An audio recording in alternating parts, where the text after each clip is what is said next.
بسم الله الرحمن الرحيم. الحمد لله رب العالمين، والصلاة والسلام على سيد الأنبياء والمرسلين محمد وعلى آله وأصحابه أجمعين. أما بعد، فأعوذ بالله من الشيطان الرجيم. بسم الله الرحمن الرحيم. وقضى ربك ألا تعبدوا إلا إياه وبالوالدين إحسانا. صدق اللہ العظیم. پچھلے کچھ ہفتوں سے ایک سلسلہ شروع کیا تھا جس میں ہم نے یہ جاننے کی کوشش کی کہ والدین کی ذمہ داری اولاد کے تعلق سے کیا ہے. اللہ تعالیٰ نے ہمیں آپس میں بہت سے رشتوں کے ساتھ جوڑا ہے. ان میں سے ایک رشتہ والدین کے ساتھ اولاد کا تھا. اللہ تعالیٰ نے ان رشتوں کے اندر حقوق بھی بتائے ہیں، ذمہ داریاں بھی بتائی ہیں. ہمارے دوسروں کے اوپر حقوق بھی ہیں اور دوسروں کی ہمارے اوپر ذمہ داریاں بھی ہیں. انہی کو کہتے ہیں کہ واجبات بھی ہیں اور حقوق بھی ہیں. اللہ نے پوری انسانیت کو ایک دوسرے کے ساتھ ان حقوق اور واجبات کے رشتے میں جوڑ دیا ہے. والدین کے حقوق اولاد پر، اولاد کے حقوق والدین پر، شوہر کے حقوق بیوی پر، بیوی کے حقوق شوہر پر، رشتہ داروں کے حقوق ایک دوسرے پر، پڑوسیوں کے حقوق ایک دوسرے پر، یہاں تک کہ راستوں کے حقوق آدمیوں پر.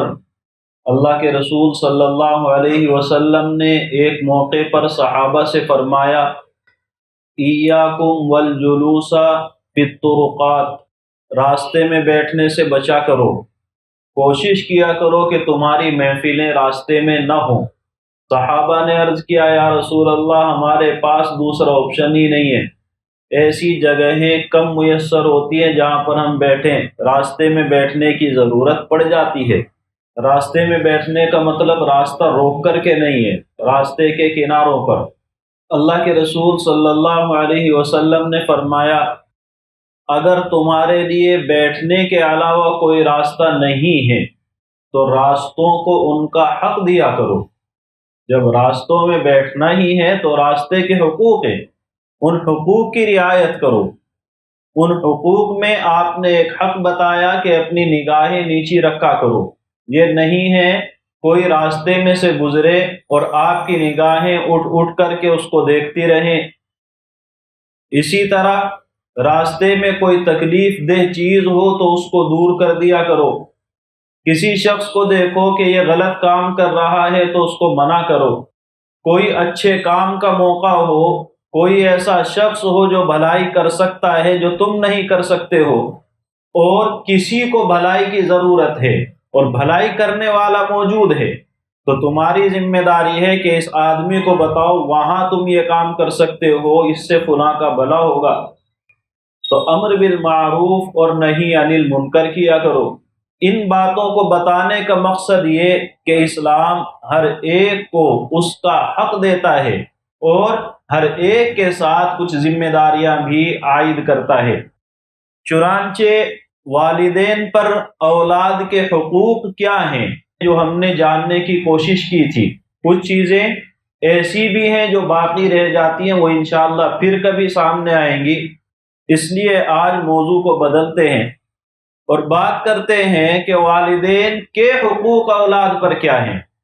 اگر اللہ نے آپ کے ساتھ یہ فضل کیا کہ آپ کو دنیا میں پیدا کیا، آپ کے ساتھ یہ احسان کیا کہ آپ کو اچھے والدین دیے جنہوں نے آپ کی پرورش کی، جنہوں نے آپ کو پالا، جنہوں نے آپ کی تعلیم پر خرچ کیا، جنہوں نے آپ کی تربیت پر خرچ کیا، جنہوں نے اپنی راحت، اپنا سکون آپ کے لیے قربان کیا، جنہوں نے اپنی نعمتوں کو جو ان کو اللہ نے دی تھی، وہ چیزیں جو وہ اپنے اوپر خرچ کرنے والے تھے، انہوں نے دیکھا کہ میری اولاد کو زیادہ ضرورت ہے، انہوں نے وہ قربانی دی، اور قربانی دے کر آپ کے حوالے وہ چیز کر دی، تو ان والدین کے حقوق بھی تو کچھ ہیں، جنہوں نے اپنا جوانی کا زمانہ، جس زمانے کے اندر سب سے زیادہ انسان خوشی چاہتا ہے، آزادی چاہتا ہے، جس دن سے آپ اس گھر میں پیدا ہوئے تھے، اس دن سے ان کی خوشیاں آپ کے حوالے ہو چکی تھی، تو ان والدین کے کچھ حق ہیں یا نہیں ہیں؟ کہیں ایسا تو نہیں ہے کہ جب ہماری عمر 25-30 سال ہو گئی ہے، اب ہمارے والدین کو ہماری ضرورت ہے، اب ہم یہ کہتے ہیں آپ نے بھی اپنی زندگی گزار لی، اب ہمیں بھی جینے دو۔ جب آپ یہ کہہ رہے ہیں تو کیا آپ صحیح کہہ رہے ہیں؟ کہیں آپ مغرب کی ایک سوچ سے متاثر تو نہیں ہیں، جنہوں نے ایک نعرہ دیا، ایک اسکیم بنائی اور ایک سلسلہ شروع کیا اولڈ ایج ہوم کا؟ بوڑھا ہو گیا ہے تو یہاں لا کر کے ڈال دو، اس کی رعایت کیسی ہوگی، اس کی دیکھ بھال کیسی ہوگی، یہ وہاں کے کام کرنے والے جانے، اولاد کو لینا دینا کچھ بھی نہیں۔ اولاد کا کام یہ کہ کچھ بھی خرچ نہ کریں، بہت سے اولڈ ایج ہوم ہیں جو خود سے خرچہ اٹھاتے ہیں، اور اولاد کا کام ہے اتنے لاکھ مہینے کے ہمیں دے دیں، بہت سے اولڈ ایج ہوم ہیں جہاں پر آپ کو پیسہ جمع کرنا پڑتا ہے۔ تو یہ سوچ ان لوگوں نے دی، کیوں دی؟ کیونکہ ان کے یہاں رشتوں کی کوئی قدر نہیں ہے، ماں باپ کون ہوتے ہیں ان کو کوئی پرواہ نہیں ہے، ماں باپ اپنی اولاد کو سخت نگاہ سے دیکھ لے، سختی کر دے، حکومت ان ماں باپ پر کارروائی کرتی ہے، تو ان کے یہاں والدین کی قدر کیا ہوگی؟ آپ اور ہم خوش قسمت ہیں کہ اللہ نے ہمیں اسلام جیسا مقدس مذہب دیا ہے، جو ہم میں سے ہر ایک شخص کو اس کا مرتبہ سمجھاتا ہے، ہر ایک شخص کو اس کا حق بتاتا ہے، ہر ایک شخص کو اس کی حیثیت سمجھاتا ہے۔ آج دنیا کے اندر ایک نعرہ ہے برابری کا، انصاف کا نام دیتے ہیں اور اس کے ساتھ جوڑ دیتے ہیں برابری کو، مساوات کو، جبکہ اللہ حکم دیتا ہے عدل کا، ہر شخص کو اس کے لائق اس کے حقوق دینے کا۔ آپ کو جن لوگوں نے یہ نعرہ دیا کہ ہم برابری کے قائل ہیں، انہوں نے گھر کی عورتوں کو لا کر بازار میں کھڑا کر دیا، انہوں نے اپنے لیے ان عورتوں کے لباس اتروا دیے تاکہ وہ زیب و زینت بنے اور لوگ ان کو دیکھ کر ان کے پروڈکٹ خریدیں۔ مقصد ان کا یہ تھا، نعرہ لگا دیا برابری کا۔ اللہ نے ہمیں ایسا مقدس دین، ایسا مضبوط اصول عطا فرمایا کہ تم اس اصول پر چلو، اس میں ہر ایک کی رعایت ہے۔ کہیں آپ کو لگے گا حقوق اس کے زیادہ ہیں، کہیں لگے گا اس کے حقوق زیادہ ہیں، لیکن جب ساتھ میں ملاؤ گے تو پتہ چلے گا ہر ایک کو اللہ نے وہ کام دیا ہے جو اس کے کرنے کا ہے، ہر ایک کو وہ کام دیا ہے۔ دنیا نعرہ لگاتی ہے اسلام کے اندر حقوق نہیں ہے۔ کس کے لیے حقوق نہیں ہے؟ عورت کے لیے حقوق نہیں ہے۔ اور حقیقت کیا ہے کہ اللہ کے رسول صلی اللہ علیہ وسلم نے عورتوں کے معاملے میں جتنی رعایت کی ہے، دنیا نے اسلام سے پہلے اتنی رعایت نہیں کی تھی۔ اسلام کے آنے سے پہلے عورت ایک بوجھ ہے، بیٹی کا پیدا ہونا ایک مصیبت ہے۔ قرآن کہتا ہے ظل وجہہ مسودًا، کہ جس کو بیٹی کی خوشخبری سنائی جاتی ہے اس کے چہرہ سیاہ ہو جاتا ہے، مرجھا جاتا ہے، اس کے اوپر اداسی طاری ہو جاتی ہے۔ یہ کلچر اب پھر لوٹ کر کے آ رہا ہے۔ بیٹا پیدا ہوا ہے، پرچار چاروں طرف کریں گے، ماشاءاللہ بیٹا پیدا ہوا ہے، اور عقیقہ بھی ہوگا، اور اس کے لیے مٹھائیوں کا انتظامات بھی اچھے لیول پر ہوگا، اور اسی گھرانے میں جب بیٹی کی پیدائش ہوگی تو عقیقہ بھی ہوگا، اور کوئی پوچھے گا تو بتا دیں گے، یعنی عقیقہ کرنا ہے کیونکہ اللہ نے دے دیے، اور خوشخبریاں نہیں پرچار کے طور پر سنائی جا رہی ہیں، کسی نے پوچھ لیا بھئی کیا ہوا ہے کہ بیٹی ہوئی ہے، اور چہرے پر جو مسکراہٹ، چہرے پر جو خوشی بیٹے کی پیدائش کے وقت میں تھی وہ اب نہیں ہے۔ کیا مطلب ہے؟ ہم ترقیوں کے باوجود، تعلیم کا نعرہ لگانے کے باوجود اس جاہلیت کے دور کی طرف جا رہے ہیں۔ تو بیٹی کا پیدا ہونا ایک خوشی کا سامان ہے، بیٹی کا پیدا ہونا، اس کی اچھی تربیت کرنا، اس کو صحیح حق دینا، اس کو اچھے مناسب جوڑے کے ساتھ جوڑ دینا، یہ آپ کو جنت میں لے جاتا ہے۔ اللہ کے رسول نے یہ سبق سکھایا۔ بیٹی کے گھر آنے پر اپنے بستر پر بیٹھے ہوئے کھڑے ہو جانا بیٹی کے استقبال میں، یہ اللہ کے رسول صلی اللہ علیہ وسلم نے آپ کو دیا ہے۔ وہ شخص جو اس روئے زمین کا سب سے مقدس شخصیت، سب سے پاکیزہ شخص، اللہ جس کے لیے ہر چیز، ہر نعمتیں کھول دیں، وہ یہ کر کے دکھا رہا ہے کہ بیٹی کوئی مصیبت نہیں ہے، بیٹی کے آنے پر خوشی محسوس ہونی چاہیے۔ اور صرف بیٹی کوئی آپ کو نہیں ہے، پاس میں بیٹھنے والوں کو پتہ چلنا چاہیے کہ بیٹی کی عظمت اس کے دل میں ہے۔ تو عورت کو حقوق شریعت نے دیے ہیں۔ اللہ کے رسول صلی اللہ علیہ وسلم کی مجلس میں ایک شخص آتا ہے، یا رسول اللہ، لوگوں میں سب سے زیادہ میرے حسن سلوک کا حقدار کون ہے؟ من احق الناس، لوگوں میں روئے زمین پر فلاں اس نے میرے ساتھ یہ احسان کیا، یہ احسان کیا، اس کا یہ معاملہ میرے ساتھ رہا، ان سب کے اندر سب سے زیادہ بہترین برتاؤ میں کس کے ساتھ کروں؟ آپ نے فرمایا امک، تمہارے بہترین برتاؤ کی سب سے زیادہ حقدار تمہاری ماں ہے۔ پھر اس نے سوال کیا، یا رسول اللہ ثم من، اس کے بعد کون ہے؟ آپ نے پھر کہا تمہاری ماں ہے۔ اس نے پھر پوچھا، یا رسول اللہ پھر کون ہے؟ اللہ کے رسول صلی اللہ علیہ وسلم نے فرمایا پھر تمہاری ماں ہے۔ وہ شخص چوتھی مرتبہ پوچھتا ہے، یا رسول اللہ پھر کون سب سے زیادہ حقدار ہے؟ اب آپ نے فرمایا ثم ابوک، اب تمہارے ابا ہیں۔ باپ مرد ہے، ماں عورت ہے، دونوں کا مرتبہ ایک سمان ہے، دونوں قابل احترام ہیں۔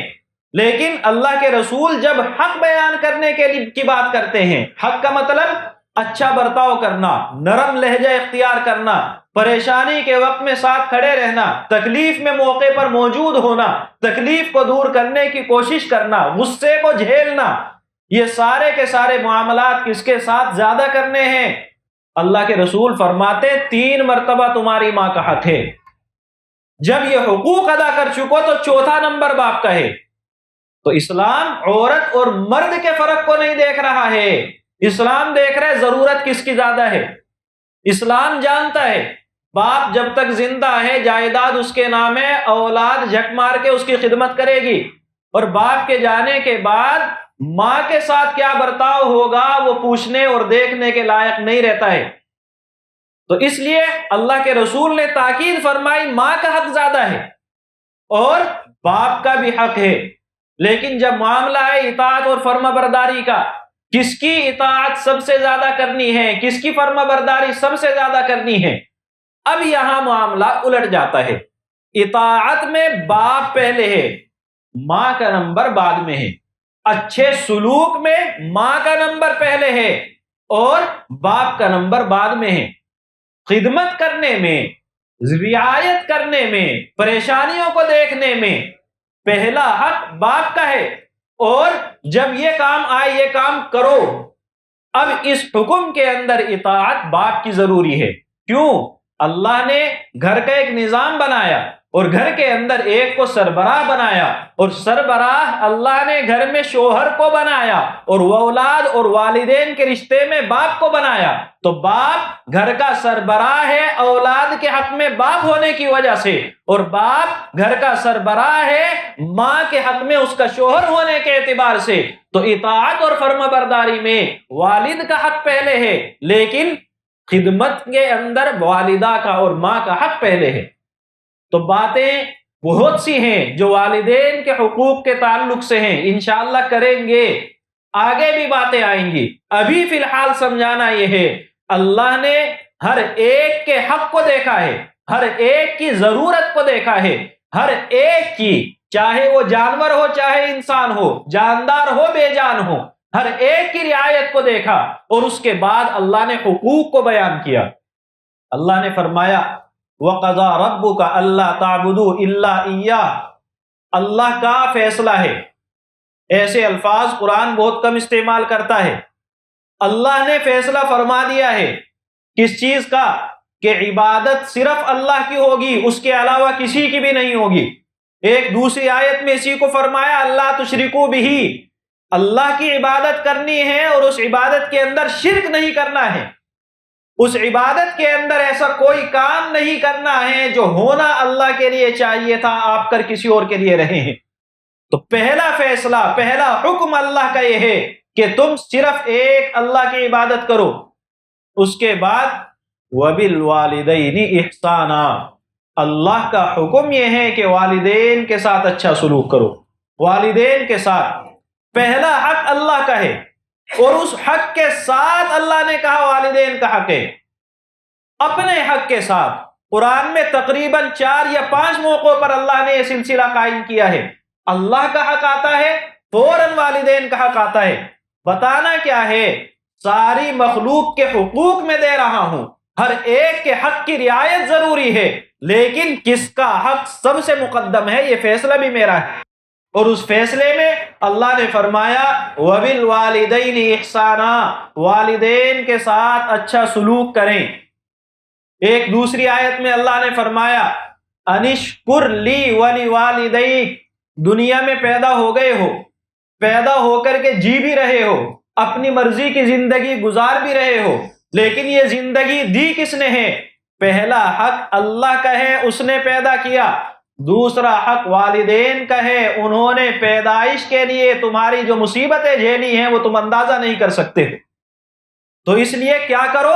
انشکر، شکر ادا کرو، احسان مانو، دل سے قدر کرو۔ کس چیز کی قدر کرو؟ میری قدر کرو۔ اللہ فرماتا ہے نشکر لی، میری قدر کرو، میں نے تمہیں پیدا کیا ہے، میں زندگی دے رہا ہوں، یہ سانسیں جو چل رہی ہے اللہ کی دی ہوئی ہے، جب چاہے گا لے لے گا۔ سکون سے چل پھر رہے ہو، اللہ نے دیا ہے، جب چاہے گا بستر پر ہوں گے، لیکن اس کے فوراً بعد دوسری زندگی جو تمہیں حقیقت میں دینے کا جو ذریعہ اللہ نے بنائے وہ تمہارے والدین ہیں۔ تمہاری زندگی کو، تمہارے وجود کو دنیا میں لانے کے لیے والدین نے جو محنتیں جھیلی ہیں، جو مشقتیں جھیلی ہیں، عجیب و غریب صورتحال سے گزرے ہیں۔ کن صورتحال سے؟ اللہ نے فرمایا کہ وَوَصَّيْنَا الْإِنسَانَ بِوَالِدَيْهِ إِحْسَانًا، ہم نے انسان کو کہا والدین کے ساتھ اچھا سلوک کر۔ کیوں کر؟ اس لیے کہ وہاں اللہ نے والدہ کی 3 قربانیوں کو ذکر کیا۔ اللہ نے فرمایا اس کی ماں نے اس کو پیٹ میں اٹھا کر کے رکھا ہے، اس کی تکلیفوں کو جھیلا ہے، اس کی پریشانیوں کو جھیلا ہے، پیٹ میں رہتے ہوئے آپ دنیا میں لوگوں کو تانا دیتے ہو خون چوس لیتا ہے فلاں آدمی، خون پی جاتا ہے۔ یہ اولاد اپنی ماں کا حقیقت میں خون چوستی ہے جب تک اس کے پیٹ میں ہوتی ہے۔ دنیا میں تانا دینے کا مطلب کہ خون کو چوسنا، انتہائی درجے کا حق کو چھیننا ہے۔ تو اس اولاد نے ماں کے پیٹ میں رہ کر کے اپنی والدہ کا خون حقیقت میں چوسا ہے۔ حملتہ امہ، دوسری تکلیف، ماں اس بچے کو جنتی ہے انتہائی سخت ترین تکلیفوں کے ساتھ، ان پریشانیوں کے ساتھ۔ حضرت عبداللہ ابن عمر رضی اللہ عنہما خانہ کعبہ کے قریب موجود ہیں۔ ایک شخص آتا ہے اپنی والدہ کو حج کرانے کے لیے، والدہ کو کندھے پر بٹھا کر حج کرا رہا ہے، بڑا خوش ہوتا ہے کہ آج تو شاباش ملے گی۔ حضرت عبداللہ ابن عمر رضی اللہ عنہما کے پاس آیا، حضرت کیا میں نے اپنی والدہ کا حق ادا کر دیا؟ بظاہر حج کرانے کے لیے لایا ہے، اپنے کندھے پر لایا ہے، طواف کرا رہا ہے، سب سے مقدس عبادتوں میں سے ایک اللہ کے گھر کے پاس میں ہے۔ سوال کیا ہے؟ کیا میں نے اپنی والدہ کا حق ادا کر دیا؟ حضرت عبداللہ ابن عمر رضی اللہ عنہما نے فرمایا جب تو پیدا ہو رہا تھا اس وقت تیری ماں کی جو ایک چیخ تھی، اس درد کی وجہ سے جو اس کی ایک آواز نکلی تھی، اس ایک آواز کا حق بھی تو ادا نہیں کر سکا ہے۔ اتنے اس بڑے عمل پر جس کو تو سمجھ رہا ہے بہت بڑا کام ہے، ایک حق ادا نہیں کر سکا ہے، ایک چیخ کا حق ادا نہیں کر سکا ہے۔ بڑی آسانی سے آدمی کہہ دیتا ہے تمہیں تمہارے والدین نے پالا تھا، تم نے ہمیں پالا، تو کون سا حق ادا کیا؟ غور کرنے کا مقام ہے۔ آپ کو معلوم ہے کہ آپ کے والدین کا برتاؤ اپنے والدین کے ساتھ کیسا تھا، جب پتہ ہی نہیں ہے، اور کیا آپ یہ چاہتے ہیں کہ آپ کی اولاد آپ کے ساتھ وہ برتاؤ کرے جو آپ اپنے والدین کے ساتھ کر رہے ہیں؟ اگر یہی چاہیے تو انشاءاللہ اللہ کا نظام سخت ہے، اس معاملے میں اللہ ڈھیل نہیں دیتا ہے۔ اپنے والدین کے ساتھ برا کرنے والے کو اللہ چھوڑتا نہیں ہے، اس کی اولاد کے ذریعے اس کو سزا دلاتا ہے۔ تو اگر آپ یہ چاہتے ہیں آپ کی اولاد یہ کرے تو آپ کہیں کہ ہاں آپ کے والدین نے آپ کو پالا، آپ نے ہمیں پالا، کون سا بڑا کام کیا؟ تو دوسرا حق کہ اس کی ماں اس کو جنتی ہے بڑی تکلیفوں کے ساتھ، اور تیسرا حق ایک مدت تک وہ عورت جس کو تم اپنی ماں کہنے سے بھی کترا رہے ہو، وہ خاتون تمہیں اپنے سینے سے لگا کر کے رکھتی ہے، تمہاری راتوں کی وجہ سے اس کی نیند اجڑ جاتی ہے، تمہاری تکلیفوں میں وہ روتی ہے، وہ تڑپتی ہے، اور تمہاری مشقتوں کے باوجود وہ تمہیں یہ محسوس کراتی ہے کہ مجھے تکلیف نہیں ہے، وہ یہ محسوس کراتی ہے میں بہت خوش ہوں، تمہارے سامنے مسکرا کر دکھاتی ہے، جبکہ اندر ہی اندر وہ پریشان ہوتی ہے، راتوں کو سوئی نہیں ہے پوری رات، اس وجہ سے کہ تمہیں ہلکی سی تکلیف تھی، اور تم کہتے ہو کہ تم نے میرے لیے کیا کیا ہے، تم نے اپنی زندگی جی لی ہے، ہمیں بھی جینے دو۔ تو اللہ کے رسول صلی اللہ علیہ وسلم نے ہمارے ذمہ والدین کے بہت سے حقوق لگائے ہیں، انشاءاللہ کوشش کریں گے ان کو سمجھیں، ہر ایک شخص سمجھ لے تاکہ محسوس ہو کہ ہم کیا واقعتاً اللہ کے حکم پر چل رہے ہیں۔ بڑا آسان ہے کہ ہماری زندگی بڑی اچھی ہے، لیکن اپنے آپ کو ٹٹولنے کی کوشش کریں، آنے والے وقتوں میں انشاءاللہ ان چیزوں کو سمجھنے کی کوشش کریں گے۔ اللہ تعالی ہم سب کو سمجھنے کی، عمل کرنے کی توفیق عطا فرمائے۔